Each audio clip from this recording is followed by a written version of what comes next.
Hello and welcome back to my channel. It is the 15th of November and I thought it was time to update my TBR because I'm actually done, which is amazing. I mean, there were only 5 books on it, but still I count that as a win. Last month I read 15 books, so you could say I'm behind, but we're not gonna say that. We're gonna say I finished my TBR. So I read A Torch Against the Night. I really liked it. I'm definitely continuing. I also read Starling House and really liked it. And Feel Like a Woman. It was informative, but it was quite, I don't know, like 2015 feminism specific, if you know what I mean. Like, here are all these problems, here's a woman who's overcome it, but there are still all these problems in this specific field. Like there was polar explorers and what else? I can't even remember now. But like women in STEM and how they were overcoming all the prejudices against them and go them. But you know, there were still a lot of problems in the field and nothing really systemic about how to overcome that and build a place where there wouldn't be gender-based prejudice. But anyway, like I said, it was informative. Then I read The Coven by Kate Tiernan, and that was also my pick for Brilliant Adventure in Meldia, where the prompt was to read a favorite author. And I mean, Kate Tiernan, and this is part of the Sweep series, and I absolutely devoured it when I first read it in, what was it, 2004, I think, because it was just after high school and I was working to save up to go on a trip, and I remember standing at my absolutely brain-dead factory conveyor belt job, just thinking about how quickly I could get out and get home and read my book about Hunter and Morgan and what they got up to with Wicca and spells and stuff. So yeah, I mean, it probably doesn't really hold up, but I have to say this was the second in the series and I like that more than my reread of the first one. So then we also had Feminism for the 99%. That was part of my 2020-2021 TBR again. This was probably, I read it in a Danish translation and the translation wasn't that great. I mean, there were spelling mistakes and grammar troubles and it was kind of academic, so I feel like the spelling mistakes and grammar things didn't really help my understanding, and I have to admit by the end I was kind of skimming because it was quite academic and dense, but yeah, I probably could have gotten more out of it if I had paid a little bit more attention, but that's how it rolls. And I at least finished my TBR. So this is my November wrap-up. Currently my entire TBR and also the Witching that I finished at the very beginning of November. I didn't really love it that much. It was all the rage on BookTube like a few years ago, I think.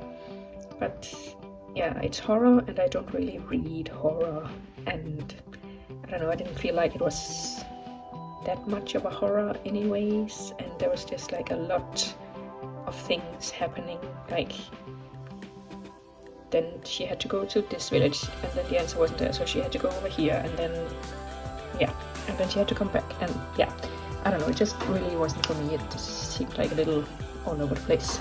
But yeah, but considering that we're only halfway through the month, I think we can make a mini TBR of like 5 or 6 books if we're going by how many books I've managed to read in the last couple of months.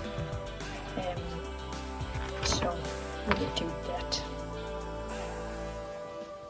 So I think we'll make it on this giant manila mark so that we can just add it in as a sort of thing. Oops.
Okay, so extra TBR, and I am already currently reading a few books, so I'm gonna add those just to make it easy for myself, honestly. So I'm reading Love Boat Reunion on audio, and I'm also reading The Red Palace by Jean Hur on ebook. And I'm reading Fall by Annie Smith. And I'm reading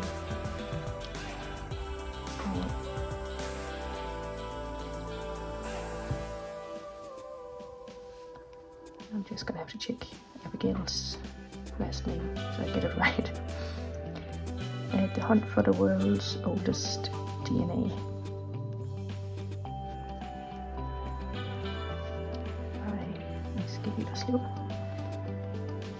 So that's already 4 books and most of my big card, but yeah, I'd say we can put on 2 or 3 more books, and I have some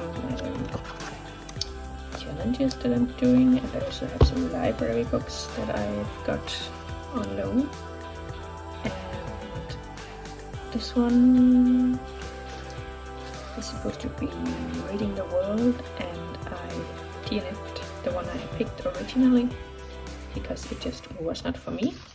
So maybe I will put this one on, assuming we haven't already, because I have Sugar Bane home from the library, and that is set in Ireland.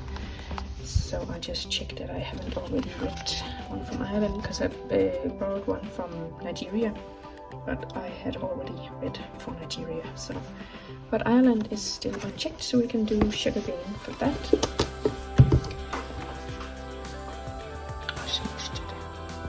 And let's see, what else was I thinking? Maybe we can do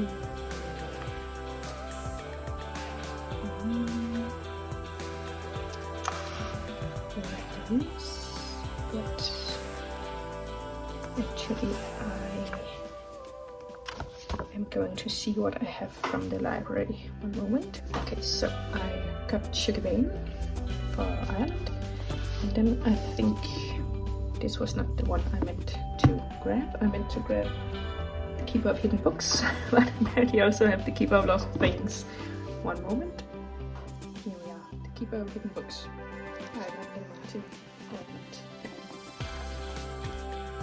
I have it home from the library first of all, so I need to read it before it goes back. And it is also on my November TBR, so we could take it off. Take it off. And then also home from the library I have Let's Talk About Love. And that's also one of my 2020-2021 TBR books, so it'd be nice to take that one off too. And also I've had it home from the library for quite a while now, so I think it's almost time that they are gonna demand to get it back. So I'd like to read that before that happens. So this is my extra TBR for the rest of November. Love Boat Reunion and Red Palace. I am more than 50% through both of those, and say about the third maybe through this one. And this one I have 70 pages left, so these should be no problem to knock out of the park. And then I have Sugar Bane, Keeper of Hidden Books, and Let's Talk About Love. And they're not the biggest books, but yeah, chunky enough for the rest of this month. So thanks for watching, and let me know what you're reading for the rest of November.